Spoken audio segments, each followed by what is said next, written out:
is always born of excess. Great art was born of great terrors or great loneliness, great inhibitions, instabilities, and art always balances them. This quote from Anais Nin starts us off today as we're talking all about art.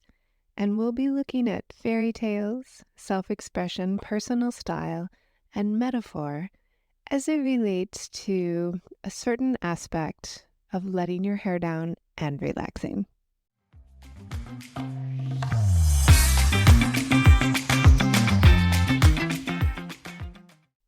Welcome to The Modern Creative Woman. I'm Dr. Amy Bacos, and I am here to bring you the art and science of creativity. This community is for you. We are all about learning to use creative thinking and creativity to build lives that we love. Before we get started, I have one request. Would you share this episode or the podcast with a woman that you know who would appreciate and learn from the art and science of creativity? I really want to make the free part of my program as widely listened to as possible. It's my value to be of service in the world, and I have programs at various price points. The podcast is always free, and I deliver the quality information that has made a difference in my life and has the science and evidence behind it to make a difference in the lives of women around the world. So if you would share, you would be helping me fulfill my purpose and my mission to share this information and art with other women. So let's get into it. Let's get this started. When I was in Paris, I kept noticing that women treated their hair with a little less fussiness. And I'm not saying that women weren't doing their hair, but it was just a different look than I'm used to seeing in San Francisco. It was going for natural beauty and allowing themselves to look the way they wanted to look, that perhaps flattered them the most, felt most authentic or self-expressive or culturally relevant, and less trying to look like everyone else. There wasn't this singular standard of beauty. And it got me thinking about hair as a metaphor. Everything can be an incredible metaphor from which we can learn. So what do you think of when you hear the phrase, let down your hair? It can mean a lot of things about relaxing or unwinding. And I want to talk about the really positive aspects of letting down our hair. It was, of course, made famous by the fairy tale of Rapunzel. And in that story, a witch would call out to Rapunzel and say, "Rapunzel, Rapunzel, let down your hair." And the witch would climb up the tower to visit her. And that fairy tale was compiled from the Grimm brothers' collection of other stories. So I'll tell you about where this letting down your hair story came from in just a moment. And if you recall this story, Rapunzel's mother was pregnant and had a craving for a vegetable that only grew in her neighbor's yard. And her father went over to negotiate with the witch to get the vegetable. And the more his wife wanted it, the more sort of reluctant the witch was. But she finally agreed and said, "Well, if you give me your child, I'll give you the vegetable." And evidently these two parents were frantic to satisfy the craving. So they agreed to trade their daughter for this vegetable. The witch accepted the child, named her Rapunzel, which was the name of the vegetable, and locked her in a tower. The witch served as a mother figure for the girl, but she kept her locked up and away from the world and not able to enjoy her life. And she had no entrance to this tower, so she had to figure out how to come visit Rapunzel every day. She grew her hair long and she would climb up her hair. And ultimately there was a young prince who noticed that this was happening and decided to go visit Rapunzel for himself, and they were able to escape together.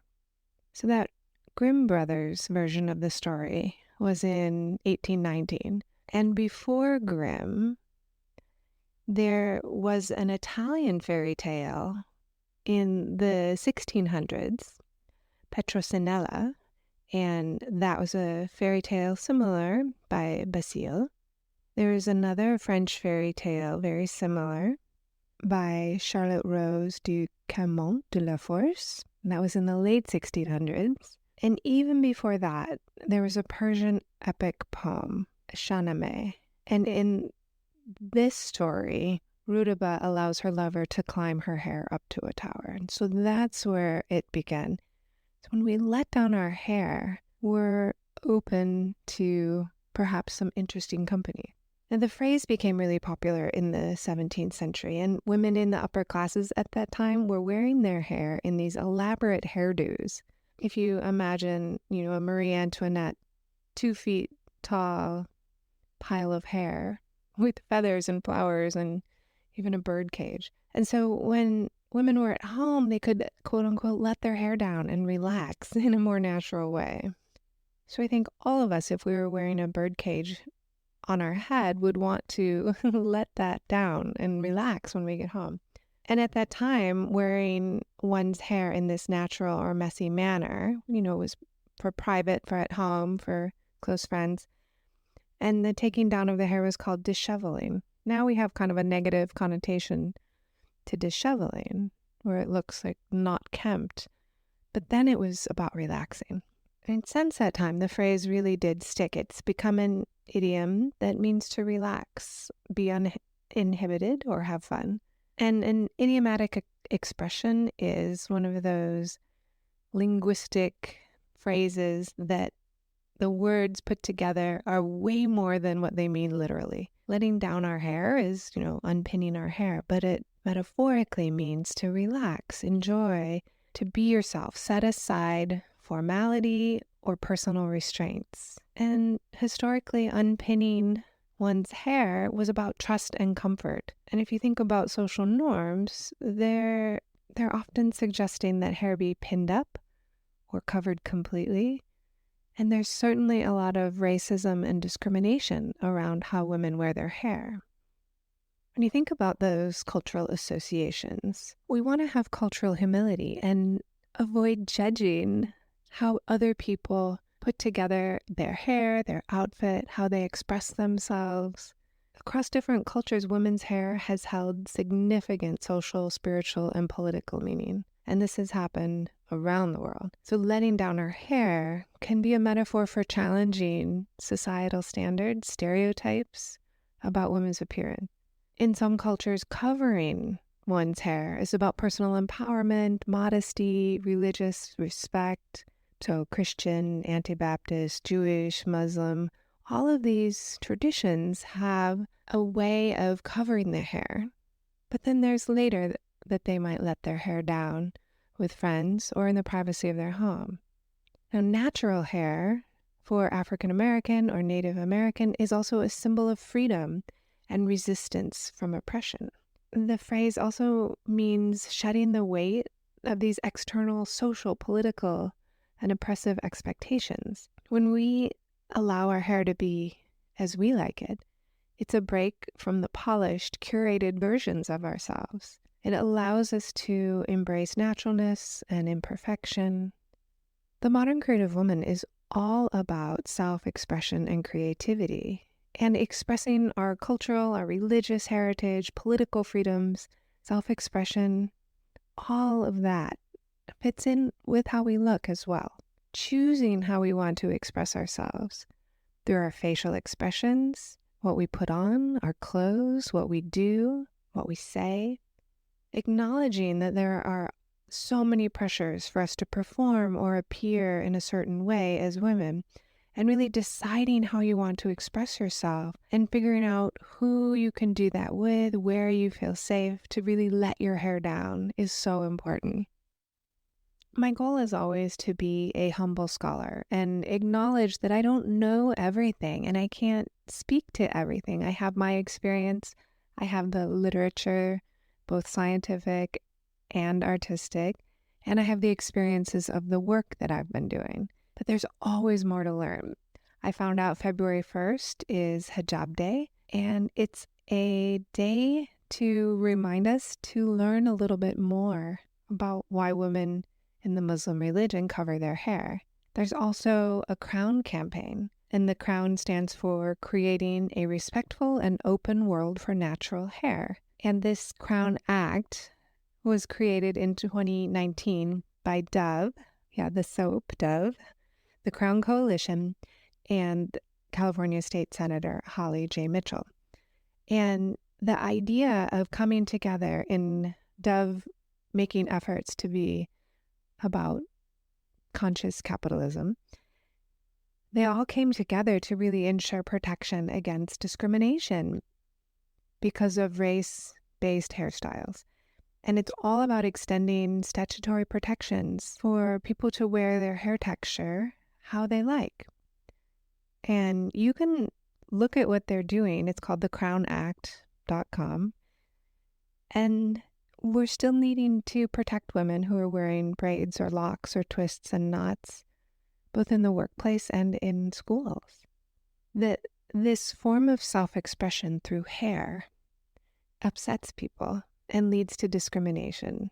It really matters that we show up in a culturally humble place.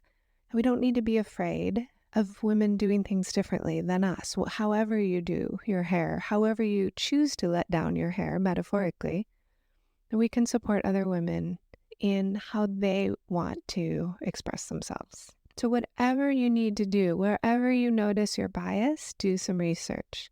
Have a Google search to educate yourself.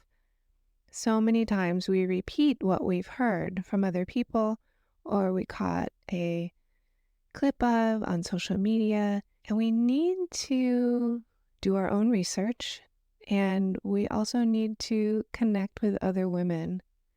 I found some really great scientific research on the act of literally letting our hair down. Some incredible studies I found. One in particular was about the beneficial effects of craniofacial massage on quality of life and mental health. And they did it with menopausal women. And this particular massage really helped with menopause symptoms and even body image. This was a randomized controlled clinical trial. This is not just a guess. This has really powerful evidence behind it. So the author of the study, it's a group of people, but the main author is S.B. Lopez. And the study came out in 2020. I'll drop the link in the show notes if you want to read it. Their first objective was to determine the effect of massage in a craniofacial area in menopausal women. Let me tell you what craniofacial massage is, and then I'll tell you the rest of the study. It's a therapeutic massage that involves just this really gentle pressure and stretching on your face, your head, your neck, and shoulders. And their second objective in the study was to measure the influence of massage on quality of life. In particular, they were looking at and measuring symptoms of menopause, various aspects of mental health, and body image perception. And they measured it before and after treatment and a month later as well. They had 50 participants. They were women aged 45 to 65, various ethnicities, but all were in the experience of menopause. It's a single-blind, randomized, controlled trial, and participants were assigned to two groups. The group that got the craniofacial massage and a controlled group that did not get the massage. So here's what they found. This is really exciting. The cranio massage group had a large positive between subject effect and a large positive within subject effect. What that means is the group that got the massage showed great improvements compared to the group that did not get the massage. But they also showed between subjects change, which means the individual women in the massage study showed big changes, large and positive. And that's exciting. The treatment, the craniofacial massage, improved their experience. It helped ameliorate and lower the scores on a menopause rating scale. That the act of massaging in your scalp can help you feel better about your body. It's that relaxing. So why does this work? I had to do a little bit more research. Why would this work? And why are we all going to be doing cranial facial massage now? The massage is really stimulating these pressure receptors inside your hairline and on your face. It improves vagal activity. It lowers our cortisol level. You can do it right now. I'm massaging right inside my hairline. It also improves our sleep, and the act of improving our sleep lowers our distress, improves our mental health. It gives more of a feeling of peace and well-being that's available to us when we're well rested. And here's one that I love. Massage has been found to improve what's called subjective sleep quality in postmenopausal women. And what that means, subjective sleep quality, is it means that women who are having this kind of massage wake up feeling more rested. And that could be that they are waking up and going right back to sleep instead of staying awake, or they forget that they woke up, right? Because they're still so relaxed, they go back to sleep. But they have an experience of feeling that their sleep is better. It's either better quality or longer lasting. That's incredible. So there's a lot that has to do with our hair and feeling good. I want to give you a little bit more about the scalp massage that you can do for yourself. And a student of mine taught me about massage right inside your hairline, and that if you are rubbing just inside your hairline, you're actually catching all your facial muscles. And it feels really great. It's really helpful for increasing mental health and well-being. It helps you feel relaxed in the moment, which ultimately lowers our overall stress. Now, why do we have that scalp tension where we're holding our face in a certain position? That scalp tension just inside the hairline happens from poor posture. How's your posture right now? Are you sitting up straight? It also happens when we're holding the same position at work for long periods of time. And we all know it's essential to get up and stretch and walk around at least every hour, more if it's possible, when we're working on the computer. And I also found some research showing that scalp massage with your partner promotes healthy bonding because it's releasing oxytocin. And oxytocin is all about bonding. It gives a feeling of closeness and security. So I really want to encourage you to have a look, see how this kind of massage can help you. You can look online at different ways to do this kind of massage. There's some wonderful scalp massaging tools that can also help. They're great for, use in the shower, but they're great for relaxation. So this is what research offers us. And I wanted to share that study in particular to highlight the creativity in this study. It wouldn't have been on my radar to wonder how this kind of massage could help with menopausal symptoms or stress. And all of that put together makes for an incredible study. So these authors used a synthetic form of creativity. They pulled things that already existed and put them together in a new way. Synthetic, not like plastic, but like synthesizing. They took various components and put them together. And I want you to think about this study and see where in your life you could have some synthetic creativity, synthesizing creativity, pulling different things together. And it might be that you pull out some nice dishes to use with your regular dishes. It might be that you try a different way of putting together an outfit. It might be using something for not its intended purpose. At work, one system could help another system. There's so many ways that you can experiment with synthetic creativity. I found a quote from Judith Hanson Laster. She's a PhD, a physical therapist. She's written 11 books that you might be interested in. She's a teacher of yoga, and she's been doing this around the world since 1971. And she's adamant about this. Taking time out each day to relax and renew is essential to living well. There's just no way around it. We have to relax and renew. And of course, sleep is a huge part of that, as is creativity. let me know what you think about this episode and the idea of relaxing, letting down your hair, and how that one metaphor inspired me to synthesize so many things. We talked about a fairy tale. We talked about cultural ways of expressing or covering our hair. Talked about cultural humility and not judging others. And then we talked about that powerful research study around the craniofacial massage. I'll leave you with this quote from Coco Chanel: "A woman who cuts her hair is about to change her life." Have a wonderful rest of your week.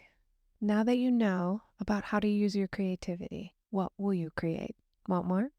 Subscribe to the Modern Creative Woman digital magazine. It's absolutely free and it comes out once a month. And I know you can get a lot out of the podcast and the digital magazine. Yet when you're ready to take it to the next level, I want you to know you have options inside the membership.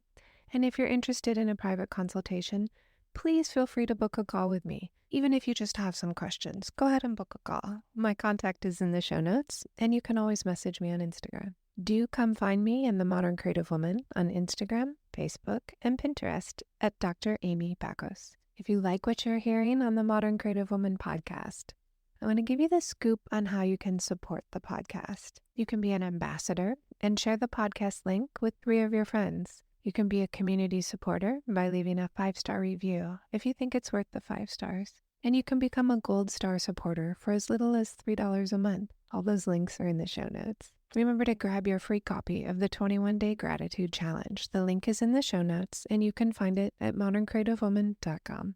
Have a wonderful week, and I cannot wait to talk with you in the next episode.